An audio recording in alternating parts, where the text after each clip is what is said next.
Bulletin में एक बार फिर आपका बहुत स्वागत है। खबरों के सिलसिले को आगे बढ़ाते हैं इस वक्त की एक बड़ी खबर के साथ, जो कोरोना को लेकर बुलाई गई केंद्रीय स्वास्थ्य मंत्रालय की बैठक से जुड़ी हुई है। इस बैठक के बाद केंद्रीय स्वास्थ्य मंत्री मनसुख मांडविया ने महत्वपूर्ण बयान दिया है और उन्होंने कहा है कि कोरोना अभी खत्म नहीं हुआ है, हम हर हालात से निपटने के लिए तैयार हैं और इसके लिए उन्होंने आवश्यक निर्देश भी विशेषज्ञों के साथ चर्चा की। और इस बैठक के बाद क्या कुछ कह रहे हैं वीके पॉल, वो सुनवाते हैं आपको। प्रॉब्लम जो है वो डिटेक्ट होगी, उस वायरस का आइसोलेशन होगा, उस वायरस का जीनोम होगा, तो हमें पूरी ताकत मिलेगी और हमें समझ रहे कि हम किस तरफ बढ़ रहे हैं। दूसरी अबंडेंट प्रिकॉशन क्या है कि हमें प्रिकॉशन डोज हमारी ड्यू है।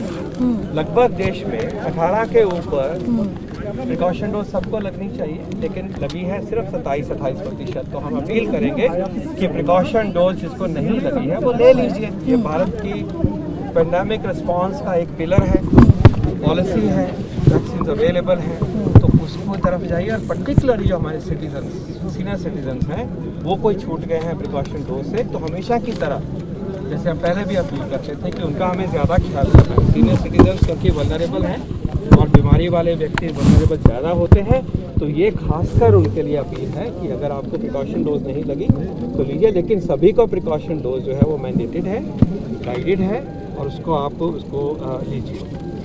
अगला पॉइंट ये आता है कि हमें इसके अलावा भी जनरल प्रिकॉशंस लेनी है, जो कि कोविड अप्रोप्रिएट बिहेवियर की बात हम करते थे। उसकी एडवाइजरी अभी भी हम क्या कहते हैं कि अगर हम क्राउडेड प्लेस में हैं, चाहे बाहर, जैसे मैं आप क्राउडिंग में आ गया हूँ तो मुझे मास्क लगाना है, अंदर भी अगर क्राउडिंग ठीक है तो वहाँ भी हमने मास्क लगाना है। इसी प्रकार सोशल डिस्टेंसिंग की जो एडवाइजरी अभी तक है आपके समक्ष, उसका ख्याल रखिए। And again there those with comorbidities, those with a particular age, senior citizens, उनके लिए ये और भी ज़रूरी है। और ये हमें अपनी नॉर्मल लाइफ को लीड करते हुए, नॉर्मल काम करते हुए इनका ये प्रिकॉशन हमें लेनी है, ताकि हम अपने आप को भी बचाएं और जो ट्रांसमिशन होती है वायरस की, उसकी चेन भी, जो भी चल रहा है, जितना भी चल रहा है, वो ट्रांसमिशन की चेन रुकने में हम सबको मदद, क्योंकि ये तो यूनिवर्सल वैक्सीन। सर चाइना से जो खतरा है वो कितना बड़ा है इंडिया के लिए? लास्ट में यही कहना चाहूँगा, क्या मास्क कंपल्सरी हमारी करेंगे? गाइडेंस कि आप जब क्राउडेड प्लेस में हैं, अंदर या बाहर, तो आप मास्क करिए। और जो व्यक्ति उम्र में बड़े हैं या कोमॉर्बिडिटीज हैं, उनको तो ये ज़्यादा इसे इस्तेमाल करना है। सर क्या इस पर दोबारा गाइडलाइन जारी होगी डीडीएमए की तरफ से, क्योंकि बहुत सारी स्टेट्स ने मास्क मैंडेट खत्म कर दिए हैं सर? ये मास्क मैंडेट जो है अभी भी यही है जो मैं कह रहा हूँ और उसी को ही रहना चाहिए। अगर ज़रूरत होगी तो गाइडलाइन को इम्प्रूव करेंगे। We are constantly watching, constantly watching. Sir flights aviation को क्या करेंगे सर? चाइना तक कोई सर डायरेक्ट फ्लाइट तो जा नहीं रही है इंडिया से, हम वाया हांगकांग जा रहे हैं। एग्जिस्टिंग गाइडलाइन जो मास्क की है, जो मैंने कही वही है। तो कोरोना को लेकर केंद्रीय स्वास्थ्य मंत्रालय की बैठक के बाद डॉक्टर वीके पॉल संबोधित कर रहे थे। अब आपको सीधे संसद की तस्वीरें दिखाते हैं, जहां केंद्रीय गृह मंत्री अमित शाह संबोधित कर रहे हैं। गंभीर प्रकार के साक्ष्य और सूचनाएं भी तंत्र के पास उपलब्ध हुई हैं। मैं सबसे पहले देश के गृह मंत्री के नाते नरेंद्र मोदी सरकार का संकल्प इस गृह के अंदर दोहराना चाहता हूं। आजादी के अमृत महोत्सव के वर्ष में मोदी जी ने नशा मुक्त भारत का संकल्प समग्र देश के सामने रखा है और जब से सरकार बनी तब से गंभीरतापूर्वक इस दिशा में ढेर सारी कार्यवाही भी हुई। मैं सदन को फिर से एक बार आश्वस्त करना चाहता हूं कि नरेंद्र मोदी सरकार की ड्रग के कारोबार पर और उसके मुनाफे से आतंकवाद के वित्त पोषण पर जीरो टॉलरेंस की नीति है और हम सख्ताई से इसको जीरो तक ले जाने के लिए हम प्रयास कर रहे हैं। मान्यवर, ड्रग का प्रचार प्रसार न केवल हमारी आने वाली नस्लों को खोखला करता है, लाखों लाखों परिवारों को बर्बाद करता है और कई प्रकार के सामाजिक दूषण भी, कानून और व्यवस्था से जुड़े हुए भी इससे खड़े होते हैं। आगे मैंने कहा ऐसे आतंकवाद के वित्त पोषण के लिए भी इसके मुनाफे का,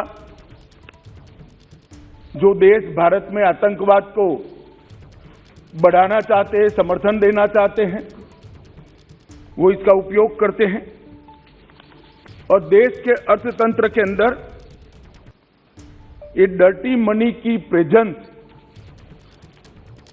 देश के अर्थतंत्र को भी खोखला करती है। इसलिए जो नरेंद्र मोदी जी ने, देश के सम्मानीय प्रधानमंत्री जी ने गृह विभाग के सामने एक लक्ष्य रखा है नशा मुक्त भारत का, मैं निश्चित रूप से इस सदन को आश्वासन देना चाहता हूं, आश्वस्त करना चाहता हूं कि लक्ष्य की पूरी परिपूर्ति के लिए हमारी ओर से कोई कसर नहीं छोड़ी जाएगी।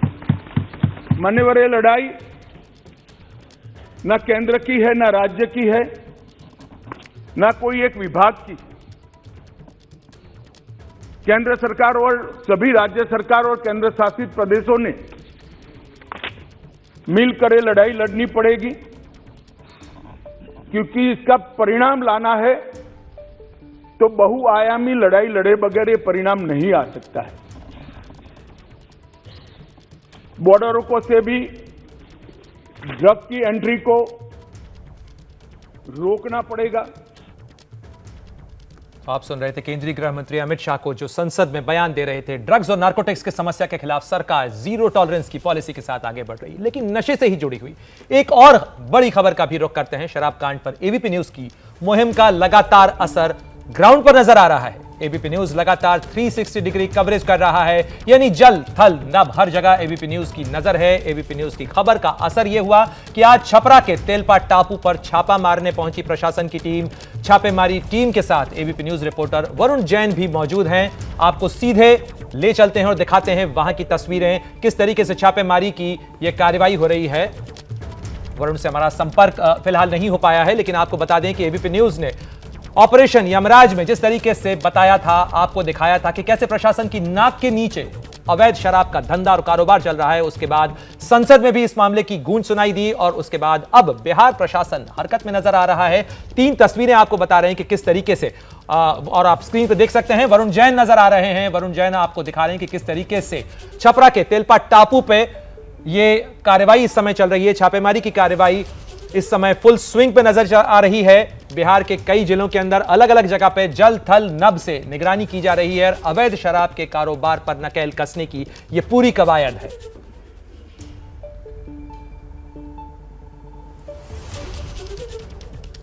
तो शराबबंदी को लेकर जिस तरीके से हंगामा बरपा है, अवैध शराब के कारोबार पर नकेल कसने के लिए अब सरकार जागी है और कुछ कवायद करती हुई नजर आ रही है। एबीपी न्यूज के ऑपरेशन यमराज का असर आप इसे कह सकते हैं, क्योंकि इस मामले को लेकर संसद में भी हंगामा हुआ था। और एक बार फिर आप वरुण जैन हमारे साथ जुड़ गए हैं, सीधे रुख करेंगे वरुण का ही। वरुण, आप मौजूद हैं छापेमारी की इस कार्रवाई पे। आपने स्टिंग ऑपरेशन के जरिए भी बताया था, लगातार एबीपी न्यूज इसे बेनकाब करने की कोशिश कर रहा है। फिलहाल ग्राउंड पर क्या तस्वीरें नजर आ रही हैं? देखिए, बिल्कुल प्रणय, इस वक्त हम तेलपा टापू पर हैं और आप देख सकते हैं जो एक्साइज की टीम है वो हमारे साथ मौजूद है। सामने आपको जो झाड़ियां, मेरे कैमरामैन अगर दिखाएं, वो जो सामने आपको करीब 10-10 फीट ऊंची जो घास और जो झाड़ियां नजर आ रही है, एक्साइज डिपार्टमेंट को अभी मुखबिर से ये जानकारी मिली है कि इन्हीं झाड़ियों के बीच में जो भटियां हैं वो चल रही है। इसीलिए ड्रोन और अपने हथियारों के साथ जो बिहार पुलिस के साथ एक्साइज डिपार्टमेंट की टीम ने इस और दूसरी तरफ भी अगर कैमरामैन चलते चलते दिखाएं, दूसरी तरफ भी जो टापू है उसको भी उधर से फोर्स ने घेरा हुआ है। ये जानकारी मिली है अभी यहाँ पर जो कुछ लोग मजदूर जो मौजूद थे कि जो सामने जो टापू है जी, वो जो घास है और झाड़ियाँ है, इसी के बीच में जो भट्टी है वो चल रही है। तो प्रणय, कुछ इस तरीके से एक रणनीति तैयार की पुलिस और एक्साइज डिपार्टमेंट चाहे तो इस तेलपा टापू पर छपरा की तरफ से भी आ सकता था। जब हमने पूछा कि यहाँ से छपरा बेहद नज़दीक है तो आप इतना बोट के रास्ते क्यों आए, तो उनका कहना था कि अगर वहाँ से हम आते तो ये पहले ही भाग जाते, इनको जानकारी मिल जाती। इसलिए करीब 30 से 40 किलोमीटर गंगा में जो स्पीड बोट है उसके ज़रिए जो एक्साइज की टीम है वो अब इस तेलपा टापू पर पहुंची है। सर, कोई जानकारी आगे, कुछ स्पेसिफिक इंफॉर्मेशन? अभी तो हम लोग रहीमपुर दीरा क्षेत्र से के ओर से बढ़ रहे हैं। हाँ जी। अब हम लोग अभी ड्रोन उड़ा के देखे हैं तो पता चला है कि आगे जो है भट्टी का लोकेशन मिला है। भट्टी का लोकेशन मिला है। तो प्रणय, आप देखिए अभी कुछ पलों का इंतज़ार हमें ज़रूर करना पड़ेगा। भट्टी की लोकेशन की जो जानकारी है वो एक्साइज डिपार्टमेंट को मिली है, क्योंकि काफी आप उसी जगह पे मौजूद हैं, ग्राउंड जीरो पे मौजूद हैं। दर्शकों को एक बार फिर बता दें कि ये लाइव एक्शन आप देख रहे हैं एक्साइज की टीम के साथ। एबीपी न्यूज का कैमरा और हमारे सहयोगी वरुण जैन उस जगह मौजूद हैं जहां छापेमारी की कार्रवाई चल रही है।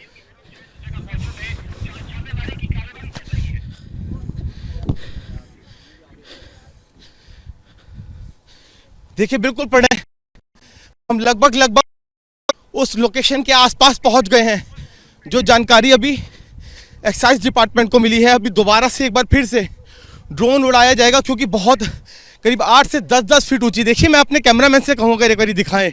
ये जो आप प्रणय, आप यहाँ पे जो झाड़ियाँ देख रहे हैं, ये करीब 8 10 फीट ऊंची झाड़ियाँ हैं और पूरे टापू पर कुछ इसी तरीके से चारों तरफ ही फैली हुई है।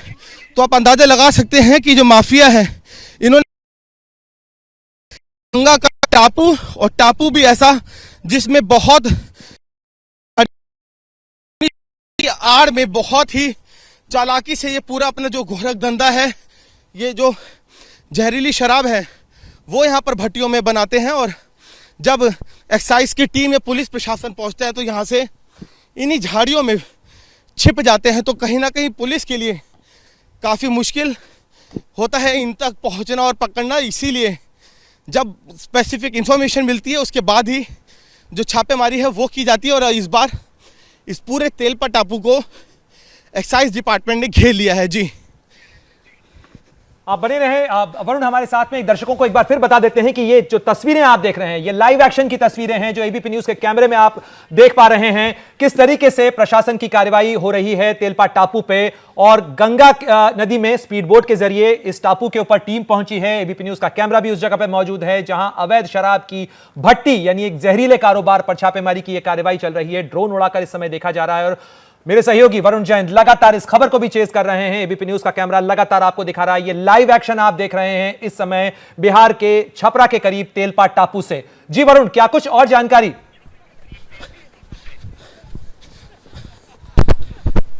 देखिए, बिल्कुल प्रणय, देखिए ये जो एक्साइज के अधिकारी हैं वो हमसे बस थोड़ी ही आगे हैं।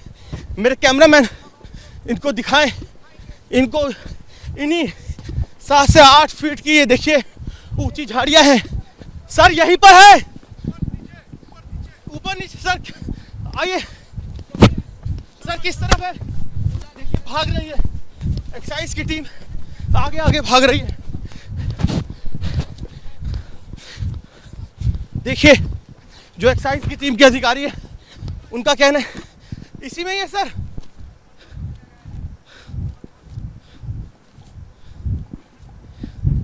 बस कुछ ही जी देर और चारों तरफ से इन झाड़ियों को कोशिश है घेरने की। आप देखिए 8-10 फीट ऊंची ये झाड़ियाँ, जिसमें अगर कोई इंसान घुस जाए तो वो किसी को नज़र नहीं आ सकता। इसी का फ़ायदा ये शराब माफिया इतने लंबे समय से उठा रहे हैं। पटना से भी 30-40 किलोमीटर दूर हो जाता है, छपरा के नज़दीक है तेलपा टापू। चारों तरफ गंगा जी से घिरा हुआ है और अब यहाँ पर कहीं ना कहीं अपने इस ऑपरेशन को पूरा करते हुए जो टीम है वो नज़र आ रही है। ये देखिए ड्रोन एक बार दिखाएं। अभी यहाँ पर दोबारा से इन झाड़ियों को घेर लिया गया है और उसके बाद अब कुछ ही देर में जो ड्रोन है इसको उड़ाया जाएगा, जिससे कि सटीक इन्फॉर्मेशन मिल पाएगी। ड्रोन कितनी देर तक उड़ाएंगे अभी? अभी तो बहुत देर तक उड़ेगा, जब यहाँ का एरिया का पूरा क्लीन करना ही है। देखा हूँ करीब 8-10 फीट ऊंची ये झाड़ियाँ हैं, कितना मुश्किल होता है ड्रोन के जरिए भी इनको देखना, इसके अंदर अगर कोई भट्टी लगी हुई है तो। नहीं तो ड्रोन से तो बहुत इजीली दिख जाता है।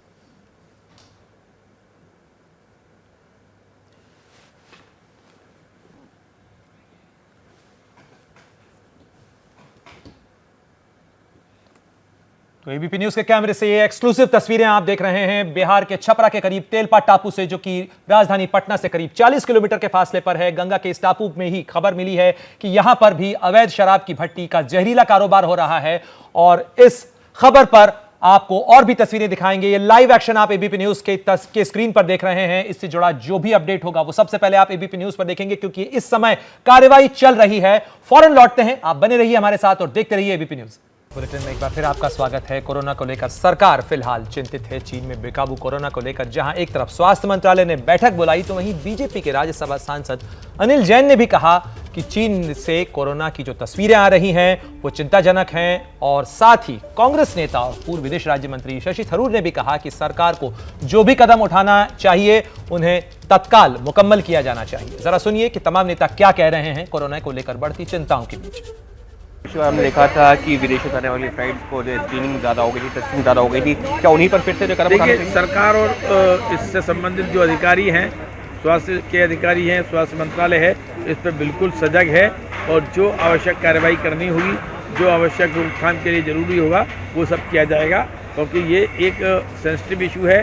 सारी दुनिया ने इस महामारी को देखा और झेला है। वाया डायरेक्ट तो फ्लाइट नहीं आ रही है, लेकिन जो वाया फ्लाइट आ रही है उसको रोकता है कि ये टाइम है कि उसको फिलहाल शायद कि चाइना में तो बात काफी सीरियस है, काफी गंभीर है। मेरे ख्याल में अगर चाइना में तो सीरियस केसेस के अभी बढ़ावा दिखाई दे रहे हैं, तो शायद भारत भी प्रिकॉशन लेना पड़ेगा कि ये वहाँ से क्यों इम्पोर्ट करे इस वायरस को, जो हमें अब तक तो नहीं हो। तो पड़ोसी मुल्क चीन समेत दुनिया के कई देशों में बढ़ते कोरोना के आंकड़ों के बीच सांसद भी चिंतित हैं। तमाम राजनेता भी इस बात की अपील कर रहे हैं कि सरकार को जरूरी कदम जल्द से जल्द उठाना चाहिए। जैसे ही घड़ी का काटा दोपहर 2:30 पे आए, बबीता जी का दिल सास बहू साजिश के लिए मचल जाए। और ये है इनकी बहू, पूरे दिन ऑफिस की टेंशन हो जाए गॉन जब ये करें अपना फेवरेट शो फ्री टाइम पे ऑन। इनकी तरह आप भी देखिए अपना फेवरेट शो अपने टाइम पर और डाउनलोड कीजिए एबीपी लाइव ऐप अपने स्मार्ट टीवी पर।